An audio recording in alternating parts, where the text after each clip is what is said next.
अस्सलाम वालेकुम, आदाब, सत श्री अकाल। आज किताब दोस्ती के तहत शेर व शायरी की महफिल में रमेश प्रजापति जी का जिक्र खैर रहेगा। उनके काव्य संग्रह, कविता संग्रह पे बातें होंगी। ये देखिए, शून्य काल में बजता झुनझुना, रमेश प्रजापति जी। रमेश प्रजापति की किताब एक काव्य संग्रह, भीतर का देश।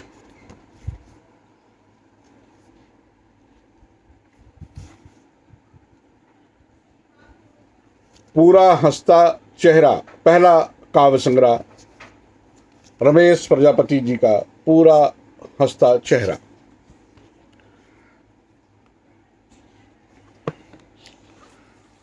रमेश प्रजापति, जन्म ग्राम सोरूम, जिला मुजफ्फरनगर, उत्तर प्रदेश। शिक्षा MA Hindi Sanskrit, BEd PhD. प्रकाशन कविता संग्रह पूरा हंसता चेहरा 2006, शून्य काल में बजता झुनझुना 2015, भीतर का देश 2021। कविता संग्रह और वक्त की गुलेल पर शीघ्र प्रकाश है। अनुवाद कुछ कविताएं पंजाबी, मलयालम और भारतीय भाषाओं में अनुदित एवं प्रकाशित। अब इनकी एक इंतखाब जो है उर्दू में भी मेरी इदारत में, मेरी तरतीब में शाया होगा इंशाअल्लाह। विभिन्न पत्र पत्रिकाओं में कहानी, लघु कथाएं एवं रचनात्मक आलेख प्रकाशित। इनाम और पुरस्कार, सम्मान और पुरस्कार। कविता संग्रह शून्य काल में बजता झुनझुना को 2015 का मलखान सिंह सिसोदिया पुरस्कार, अलीगढ़ और शिक्षक साहित्यकार सम्मान, लखनऊ 2015। आप शिक्षा निदेशालय में दिल्ली में कार्यरत हैं। आइए आपके काव्य संग्रह, इनाम याफ्ता शेरी मजमुआ शून्य काल में बजता झुनझुना से मैं कुछ नज़में आपके पेशे खिदमत करूं।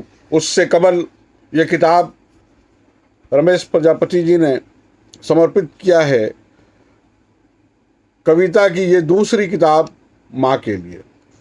कविता की ये दूसरी किताब माँ के लिए। अगले वर्ग में उन्होंने चंद मिसरे लिखे हैं। भूख से कुनमुनाते बच्चे के लिए ये दुनिया सिर्फ उदासी का अजायब घर, रात फटा कंबल, सपन, नींद में चांद तक जाने का रास्ता और चांद आसमान के छींके पर मुद्दत से लटकी बासी रोटी। आइए अब उनकी एक दो कविताओं को मैं पढ़ता हूं और आप सुने। नज्म है कांप उठा राजपथ। यहाँ दूर तक फैली है गूंगी नीरवता, भोले भाले पड़ोसी के घर में छुपे आस्तीन के सांप के अचानक डसते ही चित्कारों से गूंज उठी सूनी गलियां। नोच रहे हैं कुछ आवारे कुत्ते, नोच रहे हैं कुछ आवारा कुत्ते, लहूलुहान मानवता की हड्डियां और मांस के लोथड़े छिटक कर चिपक गए ऊंची इमारतों की चिकनी दीवारों पर। हमारे अनंत आकांक्षाओं से लदे बच्चे जा रहे हैं शिक्षा की दुकानों में। हमारी अनंत आकांक्षाओं से लदे बच्चे जा रहे हैं शिक्षा की दुकानों में, अपने कोमल कंधों पर लाद कर भविष्य का बोझ, और चिड़िया दे रही है चूजों को चुगा। गूंज रही है हवा में तनी मुट्ठियों की कसक, बरसों की उनींदी आंखें खोलकर बदहवासी और दहशत की धुंध में लिपटा ये शहर छिड़क उठता है मृदंग की थाप पर, छिड़क उठता है मृदंग की थाप पर। बरसों पुरानी प्रेम की नदी ने अचानक तोड़ दिए आक्रोश में तटबंध। दौड़े चले आ रहे परिवर्तन के घोड़े की धमक से गड़बड़ा रहा है सत्ता का व्याकरण। हवाओं में घुलती खुरों की ठप ठप भर रही है ब्रह्मांड का गहर। छत्तीस से उठ रहा है धूल का बवंडर। चौकन्ने हो रहे हैं दिशाओं के कान, चौकन्ने हो रहे हैं दिशाओं के कान। धमनियों में नगाड़े की धुन के बजते ही झूम उठी है मस्ती में पेड़ों की टहनियाँ। अंधेरे की छाती पर पड़ते ही सूरज के घोड़ों की टाप से फूटती चिंगारियों से चौंक कर कांप उठा अंधेरे में डूबा राजपथ। अंधेरे की छाती पर पड़ते ही सूरज के घोड़ों की टाप से फूटती चिंगारियों से चौंक कर कांप उठा अंधेरे में डूबा राजपथ। 15 अप्रैल 2009। जनतंत्र का ढोल।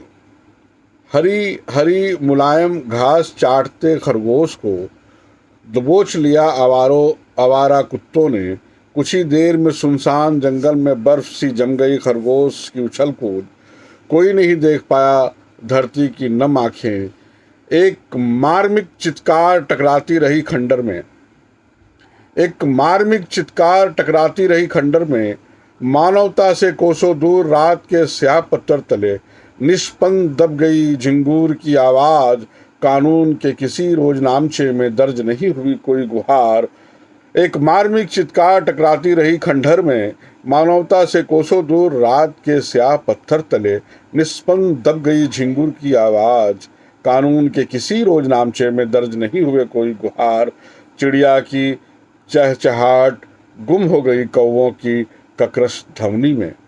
चिड़िया की चहचहाट गुम हो गई कौवों की ककरस ध्वनि में। छोटी मछली को खाकर भी शांत नहीं हुई बड़ी मछली की भूख। किसी ने उफ तक नहीं की। छोटी मछली को खाकर भी शांत नहीं हुई बड़ी मछली की भूख। किसी ने उफ तक नहीं की। अभी अभी निकले मुस्कुराते सूरज को निगल गया काल का अजगर। धरती डूब गई अंधकार की छाया में। धरती डूब गई अंधकार की छाया में। अंधेरा इस कदर बढ़ गया है कि आदमी अपने एक हाथ से दूसरे हाथ काट रहा है। अंधेरा इस कदर बढ़ गया है कि आदमी अपने एक हाथ से दूसरे हाथ काट रहा है। खुनक हवा में सांस लेना हो रहा है दोपहर। चुपचाप झर रही है नीम की जर्द पत्तियां। रात के दुर्भर अंधेरे में डूबे आकाश गंगा से छिटके नक्षत्रों से जख्मी हो गई धरती की छाती। कोई भी हलचल तक नहीं हुई ब्रह्मांड में। यहाँ भूखे बच्चे की किलकारी दब जाती है ठहाकों में जो खींच लाते हैं धरती की उर्वरा कोख से हमारी ज़रूरत भर अनाज। उन्हीं किसानों की आत्महत्या से काँप रही है शमशान की आत्मा। यहाँ भूखे बच्चे की किलकारी दब जाती है ठहाकों में जो खींच लाते हैं धरती की उर्वरक कोख से हमारी ज़रूरत भर अनाज। उन्हीं किसानों की आत्महत्या से काँप रही है शमशान की आत्मा। सर्दी के लोहे सी ठंडी पड़ जाती है फड़कती भुजाएं। सर्दी के लोहे सी ठंडी पड़ जाती है फड़कती भुजाएं। दिन भर भटकते रहते हैं परिंदे दाना पानी की खोज में। रोज दम तोड़ देती है ज़रूरतमंद आवाज़ें। भाषा तक सुरक्षित नहीं यहाँ मेहनत कशों के पहुँच से दूर। सूख जाती है आसमान के छीके पर टंगी रोटी। जूं तक नहीं रेंगती किसी के कानों पर। डरी हुई है घरों की खिड़कियां और चतुर्दिक बज रहा है जनतंत्र का ढोल। और चतुर्दिक बज रहा है जनतंत्र का ढोल।